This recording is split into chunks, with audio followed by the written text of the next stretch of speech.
Bizarre Brain Comics.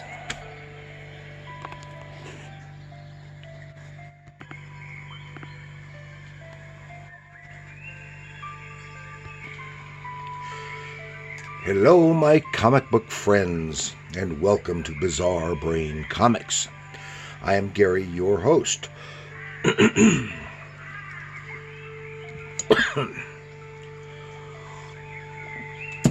This is where I like to take a look at some older comics, talk a little bit about the characters and creators, and examine the stories and the art. And this time, I'm going to take a look at this book here. Yes, this is The Twilight Zone, number 45 from 1972 by Gold Key Comics. And these stories, it is an anthology story, of course, based on the classic Twilight Zone TV show, and is hosted by Rod Serling. Of course, Rod Serling had nothing to do with the actual comics themselves,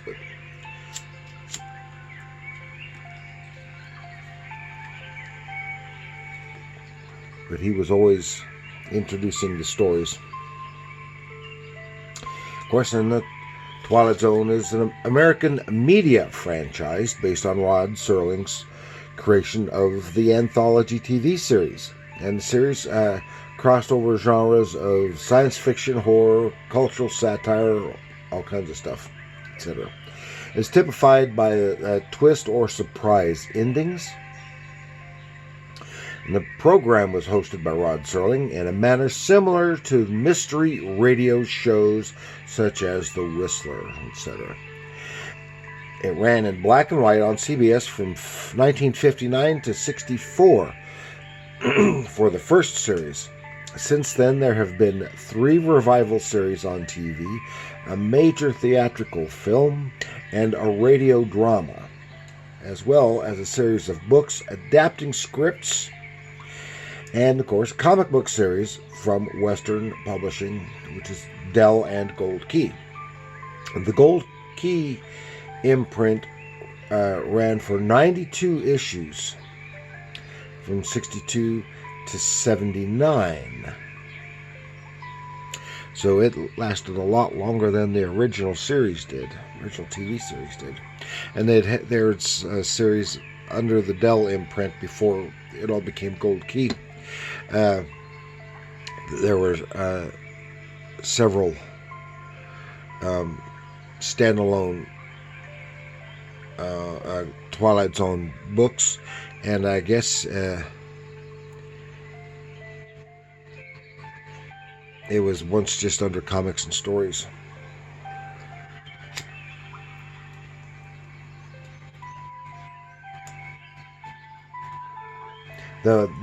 Although the final issue was published in 1982. A host of artists worked on the title, such as Jack Sparling, Reed Crandall, Joe Orlando, Dan Spiegel, Alex Toth, and a whole bunch of others.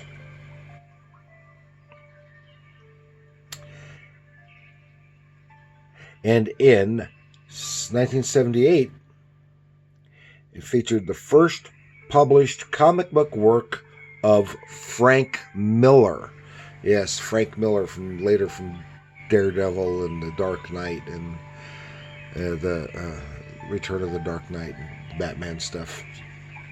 All that stuff. I guess he got his start on the Twilight Zone. And some other publishers have picked up and done some Twilight Zone stuff since then. And this is a nice painted cover. It looks like it might be by George Wilson.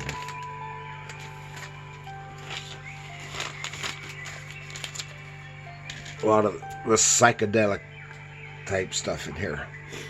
It says, he cheated the artist out of his fee, and the paintings have come to collect. Yeah. There up in the corner is a black and white photograph of our host, Rod Serling. And he was born Rodman Edward Serling, born in 1924 to 75.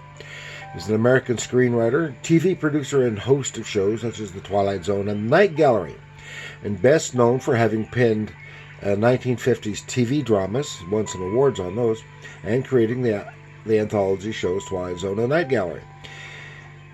And he was politically active and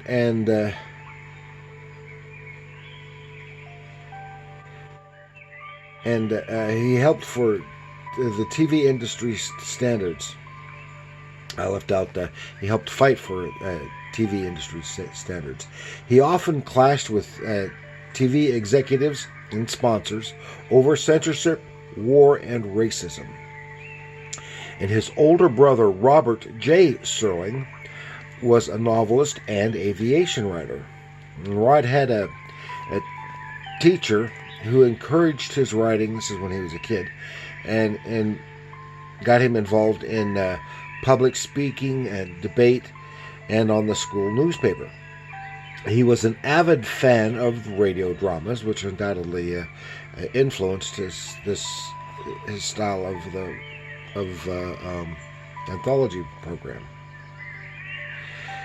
And the day after graduating high school in 1943, he joined the Army. And he served in the 511th Parachute Infantry Unit and the 11th Airborne Division. And although wanting to fight against Hitler, he served in the Pacific Theater. And his military experience informed much of his later writing, as one might well expect, especially after having seen the Twilight Zone. So much of the stuff that he featured in there. Let's take a little short look inside these pages. And of course, this was an anthology title, just like the show. It had 4 stories, standard issue, and of course these stories were told in a kind of a formulaic style, with the introduction by Rod Serling. Stuff would happen, something weird would happen to people. Of course, they're in the Twilight Zone. Usually have a shock or surprise ending. And then Rod Serling would wrap it up. Okay, let's take a little look inside here. And our first story is A Call for Mr. Travers. This is some real nice artwork. Of course, I don't know who this artist is. I know I've seen his stuff, but I don't, because they didn't have credits back then. You didn't really know who did what. I have no idea who the writer is, and so that you can't follow these people's careers. And because I know I've seen this artist's work many times before, but not often enough to remember what was what else he worked on, or what he was doing. Okay, this is the Call for Mr. Travers, and this is in San Francisco in 1906. And this guy, he's an attorney of some kind, working in his office, and he keeps getting a phone call. This is relatively early days of telephones. Right at the end of the day, gets a phone call. Someone warns him about something, and in this case, well, tells him, don't take the elevator, it's broken, but take the stairs, and then right then wire cable snaps, and it plunges down, he has saved these ladies, his co-workers, from that. Later gets another call about something else that happens, some other disaster, and again, but the thing is, he keeps getting these calls, and he doesn't know who is calling him, and no one else around him can hears the phone ring. He's just him, and he warns this other lady about going home, and she goes home anyway. And then there's the mudslide, and she's killed in the mudslide. Another one about a train derailment, and then he gets one about, and he just doesn't know what to make of it. He keeps getting these calls. It's making him angry. Who's calling him? And one about an earthquake. Well, based on that, he goes to authorities. You gotta evacuate the city. There's going to be an earthquake, and they think he's in that. Throw him in a cell. Then there's the earthquake, which he gets, which actually frees him. That is the Great San Francisco Earthquake of 1906. Just as he's getting out of the jail, the phone rings again. He refuses to answer it because he doesn't know what else could happen. Of course, he runs out into the street, and then he is killed by a racing fire engine. And another one, the experiment. This one I do know. This is drawn by Jack Sparling.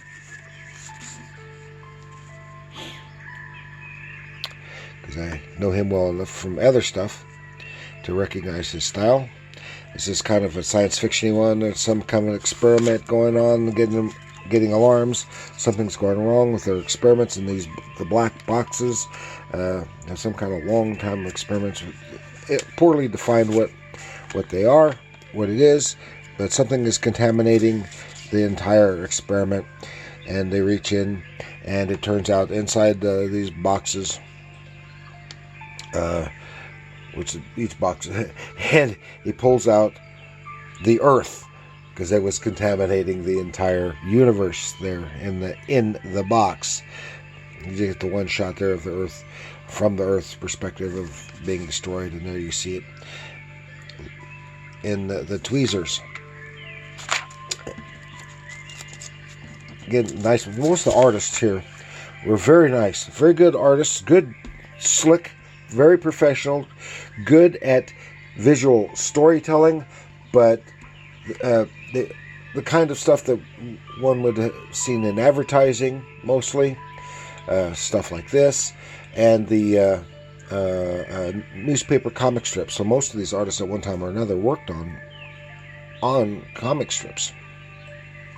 There's another one, Curse of Seal Bay, and another artist I don't know. Some really nice work. Look at that boat detail on the boat. Had good reference. Seal hunters sometime in the past, blown off course in a storm. They find this island with a seal rookery, all kinds of more seals than they've ever seen. They go out, and the Eskimo warns them not to. I know Eskimos, Inuit, but they call them an Eskimo, of course. Now it is considered a derogatory term, so sorry about that. Warns them that they are protected by such and such a god. They ignore it. They go ahead and they have a booming slaughter.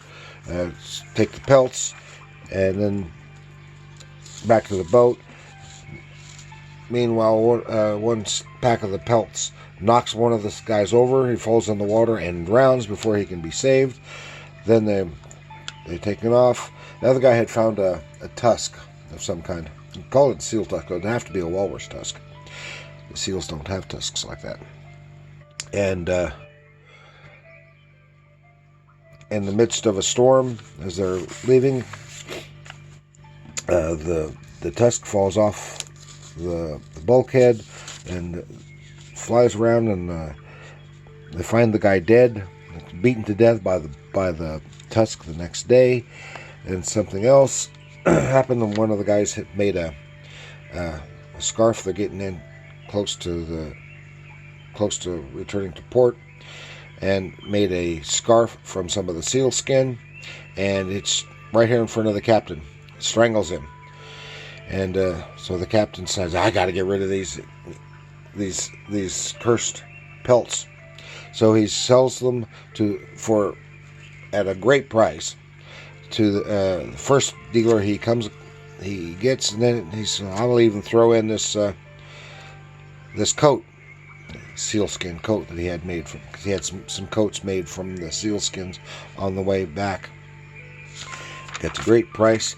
Then he goes in to get himself another coat, and the coat attacks him, and he is smothered by the coat and wound up by him. Here we have the by Rod Serling. Then here we have the last story.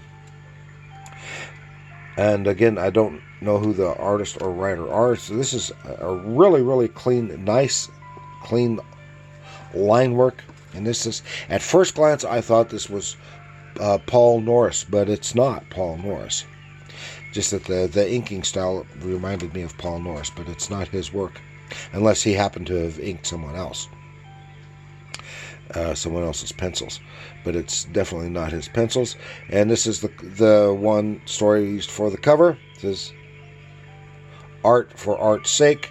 This guy is like an architect. They just built this new building. Going to be selling it, and he hires this artist down on his luck, not well known, and he really needs the money. An artist, so he paints all these murals, because the artwork might help the sale of the building.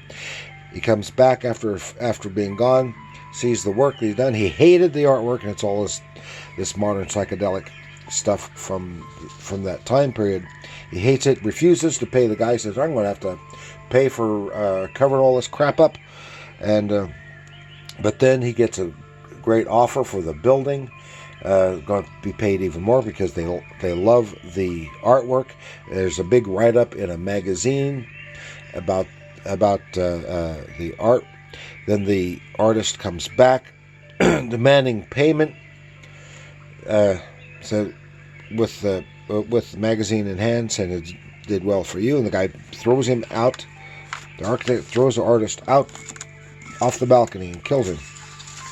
He says he attacks him, and he jumped up. His excuse was that the guy jumped to his death. Then later, while he's still working in the office, because something weird is going on, and he's attacked by the paintings. That's crazy. He's in the hospital. He's all banged up, and says, "Oh, it must have been some kind of delusion. I was just so tired from overwork." When he heals up, he's back at work again, and it happens again. But this time, all the paintings attack him and shove him out off the balcony. And when he's found dead later, he is covered with paint smears. Because he entered the Twilight Zone. Ha ha! And that is the end of our little journey into the Twilight Zone. You see, there's not necessarily as good as the Twilight Zone stories from the show, but some of them are. And of course, this was part of the rotating titles of the Gold Key Mystery Digest series, along with Boris Karloff, of course, the Twilight Zone, and those other mystery titles.